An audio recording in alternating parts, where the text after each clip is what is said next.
Oh, well, here we go. I think I'm live. I'll just check on this because it should show me, shouldn't it? Well, it should. You'd think. Is it? I don't know. Anyway, here I am. Let's see if we have anyone joining in. I'll just sit and let you. Oh, I've got no viewers. It's just me at the moment. One viewer. Is the viewer me? Who is the viewer? Who could it be? Right, while we're waiting for other people to turn it up. A bit too close to the camera. Anyone else? 5 viewers. Hurrah! People are joining in. No comments yet. Let's hope I get some comments coming in. All viewers can participate in the chat. And that should be that. Let's go. Come on, let's have some comments. We're gonna have any comments? Probably not. Who knows? Anyway, right, 5 people that we have. If I go like this and expand the view. Live launch of Silent Ruin. I mean, book 14. It seems a bit crazy that this is the 14th Grimm book. But here we are with people who still want to read it, which is fantastic. Hey, we've got comments. We've got comments. Where are the comments? Why can't I see the comments? Where are they? Where are they gone? Where have they gone? Well, I'll try and look for them. They are somewhere. Comments have disappeared. I'm hopeless at this. How many times do I do launches and I still don't? They're not showing. I'll try and sort that out as we go. Obviously, I need to celebrate with. Oh, let's see if they're on here. They might be on here. You never know. That would be nice if they were.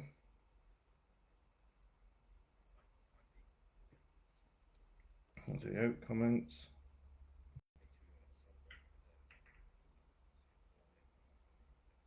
Hooray! Comments are showing on my phone, but not on my computer. I mean, they should be. I should be able to see them. And I can't. Get rid of that. And there we go. Expand comments. There we go. Now I've got them. Right. So we've got.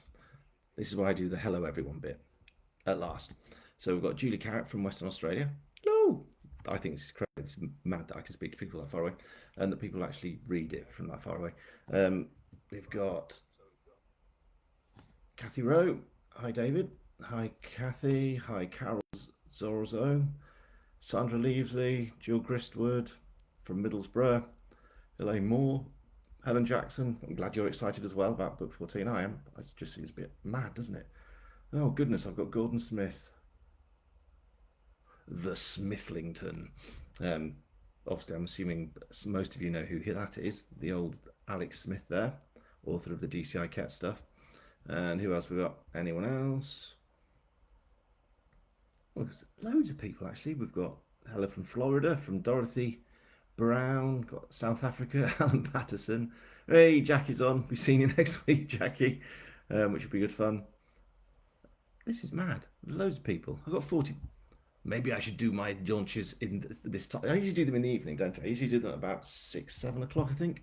But I decided to copy JD Kirk because why not?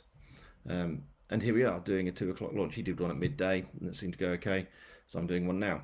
And to celebrate this fact, I mean, I may as well have a beer.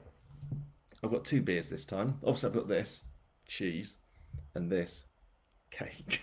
I'm not going to eat all that. Can you imagine? So we have this one, which is mentioned in the books a lot, Wensleydale Gold. And we've got another one that's been mentioned in the books a lot as well, which is this one, Buttertubs. 2 different brewers. So we've got Wensleydale Brewery. Hello, how are you? And we've got this one, which is the Yorkshire Dales Brewery. Hello, I'm fine. Strange voices. Do they know each other? Who knows? Anyway, this one, the Yorkshire Dales Brewery is over in Ascrig. This one, Wednesday one, is brewed over in Laban. Brilliant beer. So we've got Updale and we've got Downdale. Not bad. So which one shall I go with first? Buttertubs or Wensleydale Gold? Let's go with Buttertubs. Let's open it with this. Look at that. This is it reverses everything. Anyway, this bottle opener was made by a cousin of mine up in Scotland. The Staghorn was found in Glen Etive, and he then fashioned it with these little bits of wood on the end, and put this on the end and sent this for me for Christmas, which was very nice. And it's ludicrously oversized, but you know, I can't break it, which is impressive because I can pretty much break anything. So let's crack on with the beers. Is anyone else out there having a beer at this time of day to celebrate Silent Room? No, of course you're not, but I am. It is the law. So how are we all doing? Are we excited about tomorrow? I was hoping that my paperback copy of Silent Ruin would have arrived by now in the post. It has not, which is a shame. But I do know it's a lot of you. I released the paperback a bit earlier so that people can get it in time for tomorrow, which is hopefully what's happening to those of you who've ordered it. It might turn up while I'm doing this. There might be a knock at the door, which would be exciting. Anyway, chin chin. Here's to Silent Ruin. Hope you like it. Obviously, oh, that is good. Sharp, very good. Cheese. Obviously, I need cheese. Okay, big slab of this. There we go, and some of this marvellous. Obviously, it is. This is the proper cake. Just in case you were wondering, here we have Cockett's cake and Wensleydale cheese. Just a minute. So good. You should all be doing this. Beer and cheese and cake. Right, scroll down, see a few more comments. How many people got 52? That's the most I think I've ever had in a launch, which is madness. So thank you. It's lovely that you're all here. It is 9 AM here in Tennessee, USA, not beer time. Now, Carol, fair point. Got Jay Jackson in Blackpool. Beer is being confused. A pint of Bass. Great, this is a book launch and I'm just sitting here talking about beer, cheese and cake and encouraging you all to that. I've got all exotic. This is Kathy Rowe. She's having malt loaf with feta cheese and a glass of red wine. It's a bit up. Whoa. Just one moment. I'm going to have to go to the post office. Thank you. It's as if they heard me. That's amazing. That was Noodle, by the way. Noodle, come here. Yeah. Yeah, come here. Good girl. Do you want to say hello to Noodle? Of course you do. Come here. There we go. Say hello. Hello. She's clearly very tired. You're good. You going to get in your bed? Good girl. Smooth and professional as always. Yeah, I just said, didn't I, about wouldn't it be great if the book turned up? Here we go. So this is one of those exciting reveals, isn't it? Wow. Everyone. Has anyone else actually got their copy? Just wondering if anyone has. Love Glenettis, says Mark Quinn. It is really lovely, isn't it? Heidi Surridge. Ooh. Ah, Noodle. Yes, I know. South Carolina. Clear blue skies in Wales. Sorry, don't like beer, but have the proper cheese and cake. Well, of course you do, Jackie. Of course you do. Right. Here we go. Dun dun da!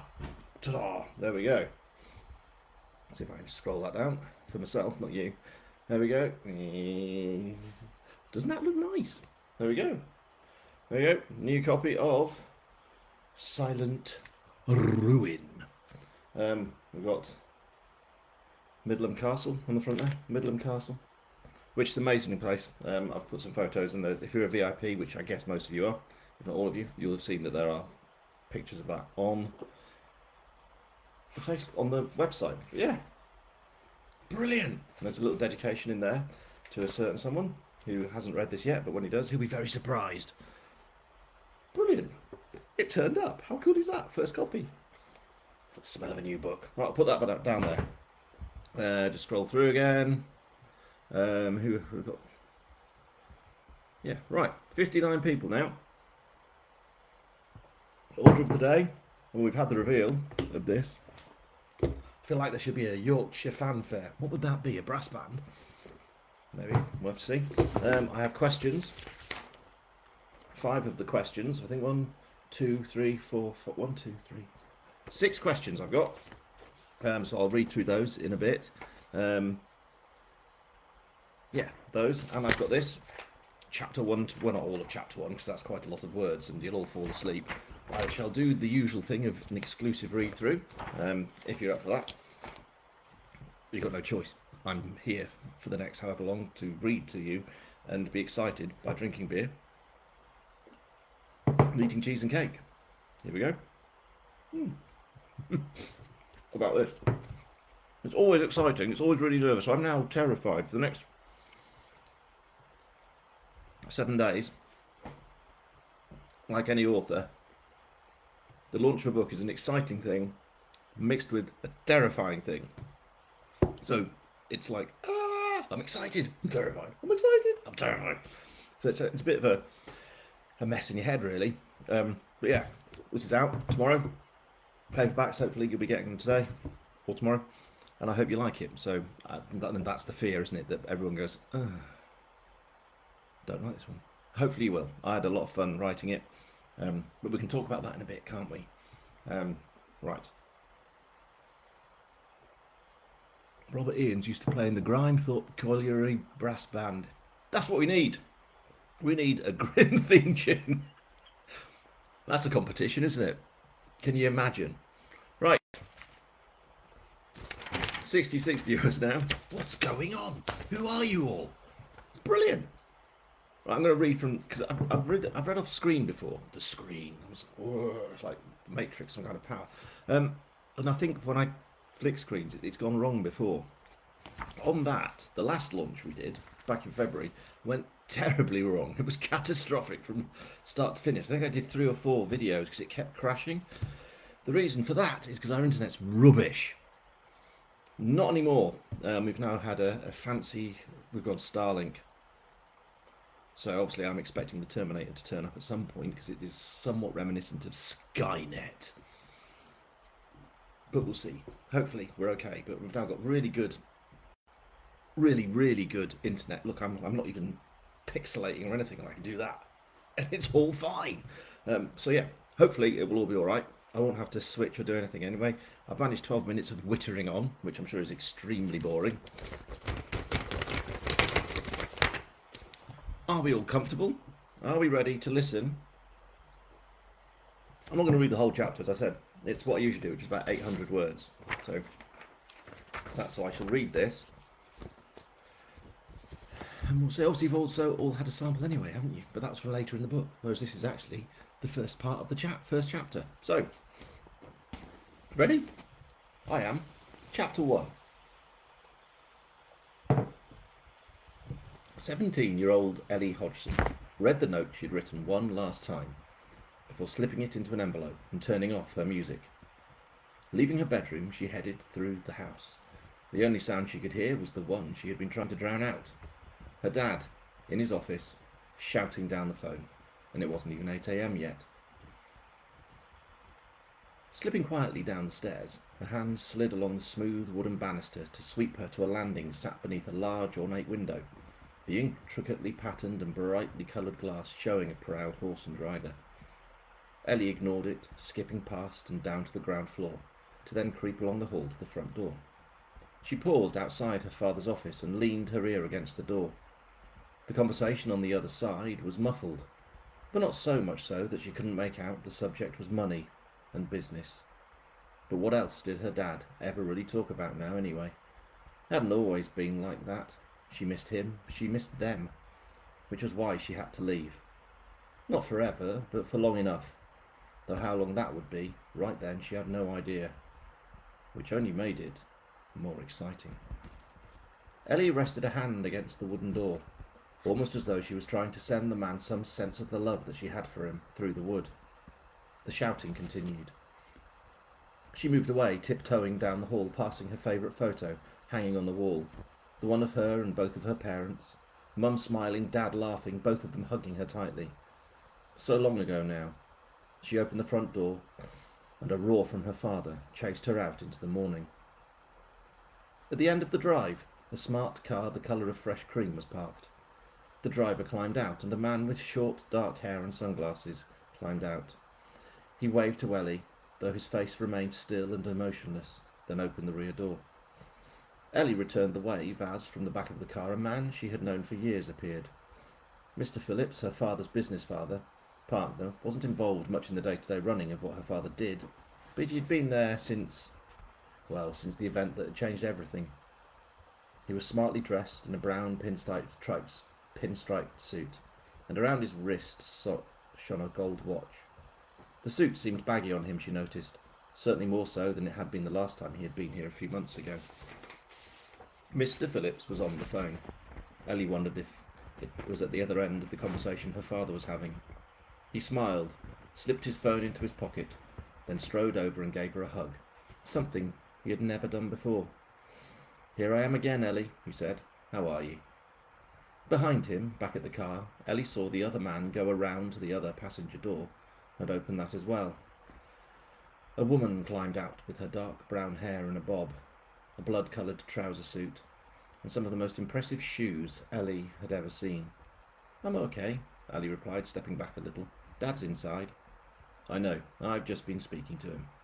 "I thought so." "He didn't sound very happy with what you were saying, I mean." Mr. Phillips smiled, though Ellie saw worry and stress in it more than warmth. "Business is never easy. That's why I'm here, you see, to help sort things out and help him make the best decisions. I hope you can." Mr. Phillips smiled again, though Ellie found it hard to tell if his eyes were joining in. Something behind them wasn't quite right. But then, what did she know about the ins and the outs of business, really? Nothing, and that was the way she wanted to keep it. "And that's why Miss Davis is here." The woman stepped forward and offered Ellie a wide, warm smile. "Hello," she said, and held out her hand. "You must be Ellie." Ellie shook it. "Hi," she said. "I am. I've heard a great deal about you. All of it very good. Are you off to school?" "Sadly." "Best not keep you then. Can't be standing in the way of a young girl and her dreams, can we?" She leaned in closer then, and added, "And boyfriends, obviously." Ellie giggled, the sound surprising her. Mr. Phillips gave Ellie another hug, then headed up the drive, leading Miss Davis towards the house. Ellie continued on her way, noticing how the driver's gaze followed her as she passed by. It wasn't until she was halfway through her first lesson of the day, A-level English, that Ellie realised her phone was missing, and any concern she had had about what her dad was dealing with back home was erased. There we go. It's the first 800 words of Chapter 1 of Silent Ruin. And that's Ellie with her listening to her dad as she tries to leave the house, or does leave the house, heading off. Mr. Phillips turning up, Miss Davis, this driver. If you've hopefully been reading the sample that I sent through, which had something else happening at the castle, at Midland Castle. Yeah, there's lots of things going on. Which is kind of like how I like to do it. You have this thing and this thing and this thing and this thing, and then it all sort of ties up. And then you have a story, hopefully. Right. Silent Ruin, coming out tomorrow. I've been going for nearly 20 minutes, which is madness. I'll just put that over there. But it does look good though, doesn't it? Fantastic. 14. On that. Right, it's May, isn't it? So, 3 years ago this very month, mark you, I started writing Grimm Up North. 3 years ago, this very month. I launched Grimm Up North that July, and here we are on book 14, and I'm now writing book 15. So, that is an average of just about 5 books a year for 3 years. The shortest was Grimm Up North, which was 65,000 words. The longest was... oh, goodness. Can't remember now, but I know it was about 106,000 words. Actually, I forget, because I've written so many so quickly. I forget the titles. What are the books, David? No idea. Yeah, Unquiet Bones, I think, was the longest. Yeah, Unquiet Bones. And that was 106,000 words, which was quite hefty. I try and keep them a bit down, but there was so much going on in that one, it just kind of had to be that long, didn't it? Yeah. Right then. Questions. I'm sure you're going to have some questions here. You'd better have. But I'm going to answer these ones. The mysterious questions. So, a newsletter was sent out, and we got some questions from people, which was really nice. It was just a quick newsletter to let you know about the launch, and some people did email in with some replies and some questions. So, first one is from Lynn Ward, and she has asked, I would like to know what got you into writing. Also, is it okay if I kidnap Noodle? No. Although now and again I would probably say yes, because she really doesn't like being in the car, or the van, or any vehicle, or people turning up at the door, or the sound of a bird outside, or something annoying on the television, like a dog, or someone walking past, or a slightly trepidatious scene. So we're watching a crime series at the moment, massively behind everyone else. We're watching Happy Valley, which is brilliant. There's obviously a sound on it that Noodle doesn't like. It's just sit in the corner pretending to be asleep, and we have to send her out because she gets like that, a bit annoyed with things. Yep, what's that? Get rid of that nonsense. Delete. Confirm. Honestly, there's always going to be someone throwing something in. Let me see if I can get rid of that. Settings. Follows. Right, I think we're good now. Anyway, right, yes. Where were we? Questions. The questions. The one was, what got me into writing? What did get me into writing? Okay, it started with, I was the kid at school who just loved reading and writing. I read a book called The Weird Stone of Brisingamen by Alan Garner, which is amazing. Still brilliant. And there's a scene in that which is not even a full page, where it talks about these children going into this tunnel. They're having to escape from these creatures that are chasing them down a tunnel. And the tunnel is really small, so they're like hands out in front of them, feet out back, and it's pitch black. Like, cave is an entirely different type of darkness. You can't see your hand here. And they get to this bit where the cave is water. So the only way to continue, so they've got a choice. They either stay where they are and these creatures will get them and probably kill them, or they go into this water in the dark.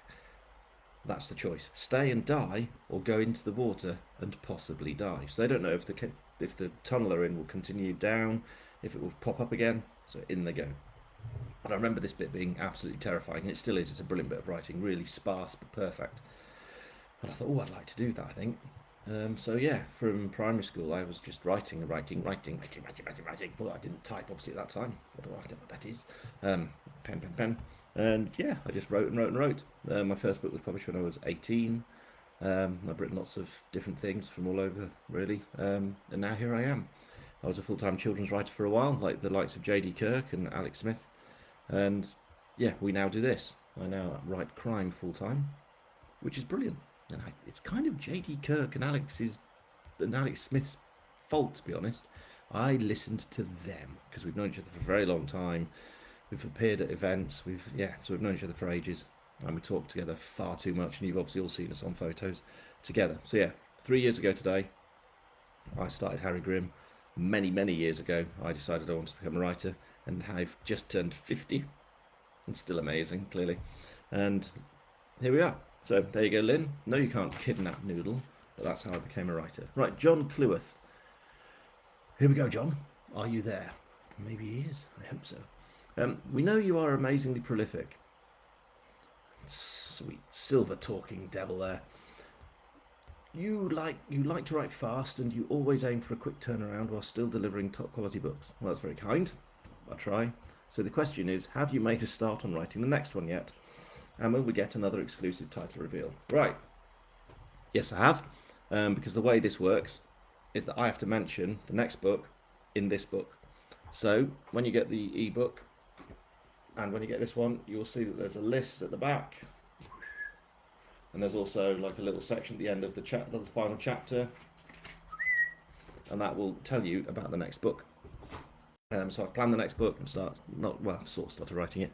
And the next book is called brass band. The next book is called Dead Man's Hands. So yeah, I'm not going to tell you any more. It's the idea for this book has come from something that I've started doing since my birthday. Not in a weird, creepy way. Don't worry. I haven't gone out and started committing terrible crimes as the impetus for my next book, because I've run out of ideas. So yeah, Dead Man's Hands should be fun. Well, it better be. I mean, I enjoy writing them, so I'll certainly have a lot of fun writing it. So there's the exclusive reveal. That's kind of exclusive. Is it? Yes, it is. You can order it. It's already up. I think I've already sold nearly about 250 copies. So some of you already know that it's there, which is mad because it doesn't exist yet. So yeah, there you go. That's that one. Next one. Heather Ingstead wants to know: do Cockets pay you commission? Their sales must have increased since Harry arrived in the Dales. Right, Cockets. If you're writing about whores, if I was writing about whores, I couldn't write about whores and not write about Cockett's Butchers because it's been there for so long. It's just a part of the place, really. It's part of what whores is. Plus, I went to school with two of them. Well, three. I did know. So there's Danny, Louise, and Dave. Dave was a year above me. One of my best mates in whores. There was Dave Scoff, who was Wayne Winspear, farmer up there. There was Danny, Pansy. There's all kinds of people. Nicknames all over the place. Madness. And then there was his sister, who was, I think, a couple of years older than us, Louise, who was responsible for the cake. That's her responsibility. Dave's the butcher side. And then there's Danny, who's the youngest, who just joins in with everything, I think. Not quite sure what Danny's up to. He's a man of mystery. So yeah, that's why Cockets was in. I had to. And it's been nice to mention such a great place. And you've all been visiting because it's fabulous. It's a great little butchers and bakers. A visit to Hawes without going there is no visit at all. You have to go there and to the creamery and various other places. But yeah, so that's Cockets. David Walford has asked, will you be, or are you already, writing a Somerset-based crime series? Not that I'd want it to get in the way of Harry Grimm and Company, but if you do, will the characters be eating cheddar with their cake instead of Wensleydale? Or will they be eating cheese with crackers like the rest of us? Just wondering. Well, David, I haven't started writing it yet, but I am thinking about it a lot and putting lots of notes down and researching it, and the aim is to launch it next year. Okay? And it is linked to Harry Grimm. It is a spin-off series. So yeah, which I've mentioned before. It's got Jameson in, the DCI, who helped Harry become a police officer when he left the Paras, and has appeared, as you know, in the little Christmas story. I think he appeared, he appeared at the end of, which one did he appear at the end of? See, I forget again, didn't he? He appeared at the end of Unquiet Bones, and he was one of the main characters in The Dark Hours. So that's where he is. So you all know him, you've all met him, and I just thought he's just a brilliant character. So I'm going to give him a series, and it's going to be set down here in Somerset, which would be really nice.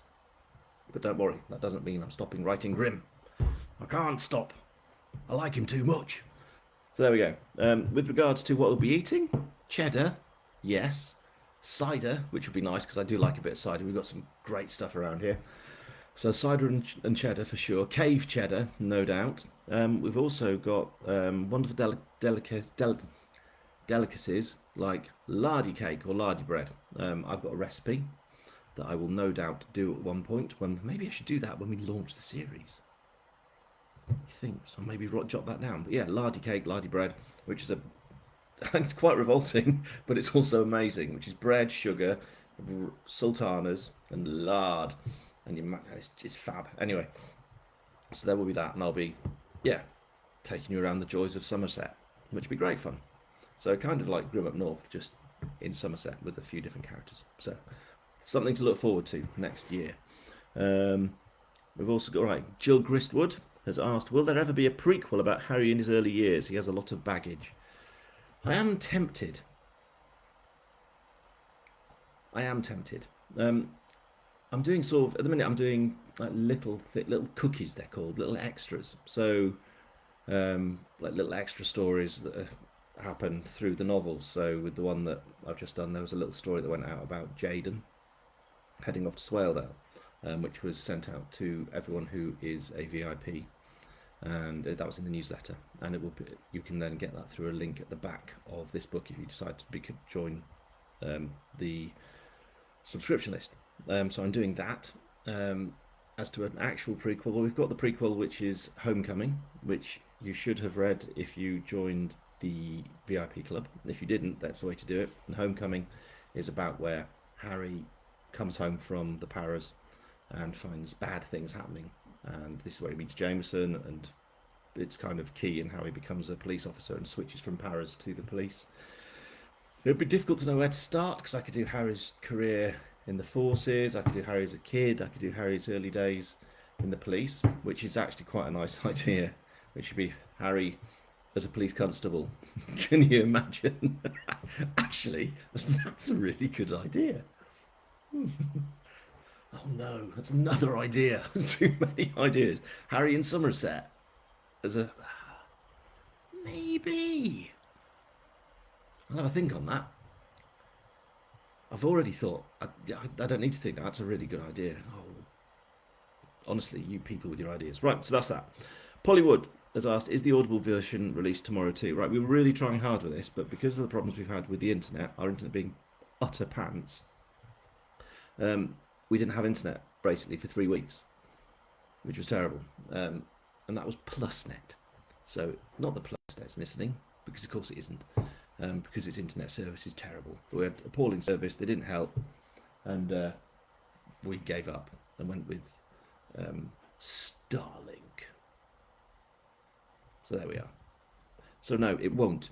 However, fingers crossed, it'll be out very, very, like literally within days. So it could be next week. We're working really hard to get it out to you as soon as we can.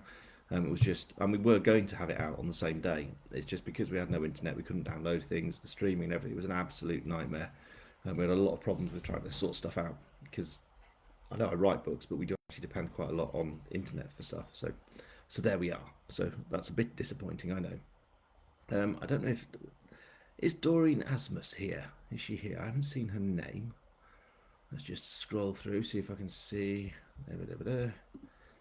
Maybe you'll give me... No, who is it? But anyway, if Doreen is here, happy birthday. Have a good one, Doreen. There we are.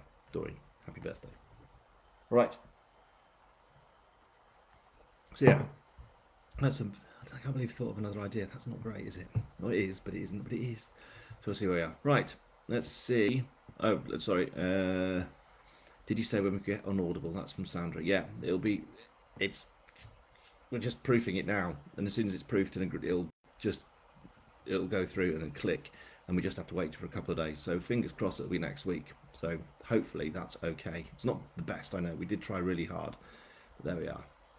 Right, let's just scroll through, see if I've got any questions. Right. Thank you for Grimm and crew. Love them. Thank you as well, Carol. I'm glad you like them. Right, Kathy Rowe, or Row or Row. Do you have a number of plots in your head in advance, so you have a general idea of how your next few books will turn out, or do your stories evolve as you're writing? Both. So I've got an idea for book 16 already. I even have a title and a theme, and so yeah, I already have an idea for that, which is quite nice actually. It means I'm not going to be panicking, and I've already got a title and stuff to be working on, which is quite interesting. That doesn't always happen. When I plot a book, it has to be loose enough to allow me the freedom to let the characters breathe and do weird stuff and meet random people. Otherwise it's quite restricted, but I also have a plan.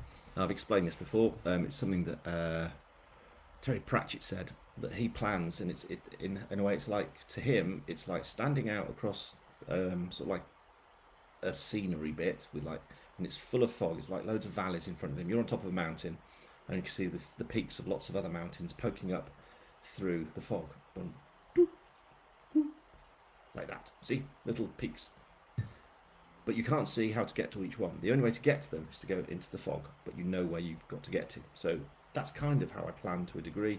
I know I've got all these bits to get to, but I don't necessarily know how I'm going to get there, and that's half the fun of the writing. So I hope that makes sense. Kathy, yes, tomorrow does seem like an age away, doesn't it, Elaine? Fun to hear my voice, is it? Does anyone like their actual voice? It doesn't sound anything like this to me. When I hear it coming back, it's like, oh, that's awful. But there we are. John Cluis just got in. Hope you've saved me some cake.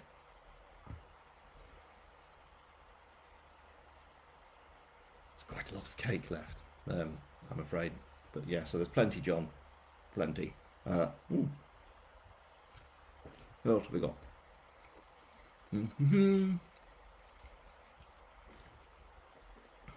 yeah. Any more questions?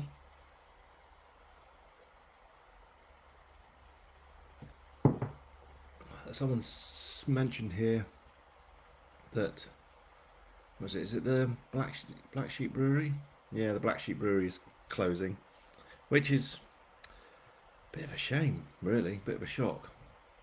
Yeah, Theakston's is still going strong, but Black Sheep broke away, didn't they? So I can't believe it's closing, but don't know what to say about that. Someone's going to the Highlands. Very, very nice place to go. But that's JD Kirk, not me. Although I do obviously have Geordie, who is from the Highlands. Louise is off to the Dales later in the year. Have a lovely time. We're off to the Dales quite soon ourselves. Very much looking forward to that. I think that's it. I think we're done for comments, which is probably a good thing because really, you've got other things to be doing, haven't you? Have I got anything else to say? Have I? I'll give you another couple of minutes, see if there's any other comments. I'll just see if there are any more questions. Just put a little thing there. Expand that. There we go. Oh no, there we are. There we go. Here we are. I've found some now. Have you ever included Hall's locals in your books? That's a good one. Okay, on that, yes and no. Obviously, the characters are based on people I know, bits of people I know, characteristics of people I know. Now, however, one specific person was written about in a book, and that is the famous Dave Cockett of Cockett Butchers. He appeared as a character in the short story special that I did for Christmas, which I think was called A Grimm Christmas. So yeah, Dave did actually appear in that and helped Harry out. So yeah, that was quite lovely to do. Dave was very pleased with that, thankfully, because I didn't tell him I was doing it until I'd done it. But he might have said no then. But he's quite enjoying the fact that people are coming into the shop and having photos taken, and yeah, which is nice. So yeah, I do occasion. That's the only person who's a real local that I've included. I do the best to include like proper locations, because for me a big part of the series is about getting you all up to the Dales and just falling in love with the place because it is so beautiful, and it'd be a shame to not share that. It's like the Fountain Inn, you know, that's a place that exists. All the pubs, the place, everything. The roads, you should be able to almost navigate around the Dales and see where things have happened in Grimm's life. So yeah, there's that. What else have we got in here? Let's scroll down. Thank you for Grimm. I have to go. Have a great day. I'm looking forward to the books. Okay, Dennis, hope you have fun reading it. Oh, Robert Ian Shire said, I love Midland, especially the majestic parade of racehorses down the high street. Yeah, that is quite amazing. Riding is a part of this story.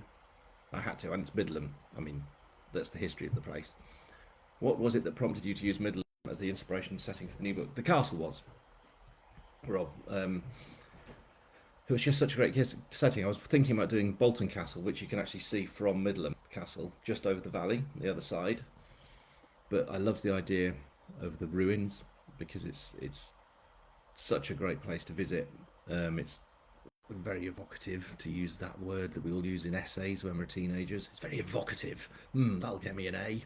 So yeah, it's that kind of place, and I just love the idea of and also tied in with treasure hunting and detectorist kind of stuff, courtesy of my brother, who hasn't shut up since I started writing these, that I should write a book called Detecting Murder and make it all about detectorists. Well, I haven't done that. I haven't called it Detecting Murder, but I have included detectorist, and it all fits in with like the ruin of the castle. So that's why I used it. It was such a great setting. I will probably use Bolton Castle at some point. We'll just have to see. Yeah, Dead Man's Shoes. John Cloworth saying Dead Man's Shoes. Dead Man's Hands is a very good title. It is. Dead Man's Shoes, by the way, is a very good film. Quite scary. Have you ever included done that? I'm not sure how I ended up here. Perhaps I need to read crime stories. That's Anne. Anne Rodriguez. Not sure I ended up in here. Perhaps I need to read crime stories. Yes, these ones. Anne. Spin off here in the West Country. So Carol Zorzo is Somerset, or certainly down the West Country, which is good. Sandra Gulliver remembers larder cake. It's delicious. Our local, really good little Baker's does it, and it's fantastic. I mean, it's very unhealthy, but it is very good. Are any this Carol Thomas Wright Watson? Are any of the characters people you know that give you ideas for them? Oh, I've already kind of done that. Will you ever come to Australia to tour? Oh, that's hilarious. Right, it's. I'd like to, um, but it's a bit different because I'm an indie author, so I publish myself. So it's not like a big publisher would be organising a tour for me to head over to Australia. But what I have done is I've done a lot of sort of these kind of things. So I've done with book groups, and I'm always happy to do that, which is always good fun actually to give like a little exclusive to a book group wherever they are, who've read one of my books and just want a half hour or whatever asking me questions. So happy to do that, Brooke. If you ever fancy doing that, there's an idea, isn't there? That's where I hope I won't get massively inundated. Of course I won't. But yeah, I've done that before, and that's always good fun. I think, yeah, that's it now. We're good. We're good for questions. And that's been good. I've enjoyed that. Lots of nice little comments, and it's nice that you're also looking forward to it, which is great. 65 people watching this. It's bonkers. 40 minutes of me wittering on, just wittering, reading and eating. But there you go. So right, I think it's time to sign off, don't you? Leave you to the rest of the day. It's now. What time is it? Why am I looking like I can read the time from looking outside at the sun? Yes, it's 20 to 3, and it is 20 to 3. So I'm going to head off. Hope you all enjoy this. As I've said, I'll be terrified now for the next few days until the reviews that I will absolutely not be looking at. I will be looking at. I won't be. I will be. We're not supposed to, but we all do. All authors look at reviews, even though we know it's bad for our health. It's just that paranoia that we've all got. So yeah, if you like it, send me bung up a lovely review on Amazon. That'd be brilliant. Very much appreciated. If you don't like it, well, let's just hope you do. I mean, hopefully. So yeah, that's it now. This comes out tomorrow or today if you've got the paperback like me. So here's the Silent Ruin. I'd better cracking on with the next book, Dead Man's Hands. Thanks everyone. I'm going to end the live video. So have a good rest of the week. We'll be sending emails out and stuff. But yeah, thank you. It's been really good. And smooth as well. Hooray! Bye.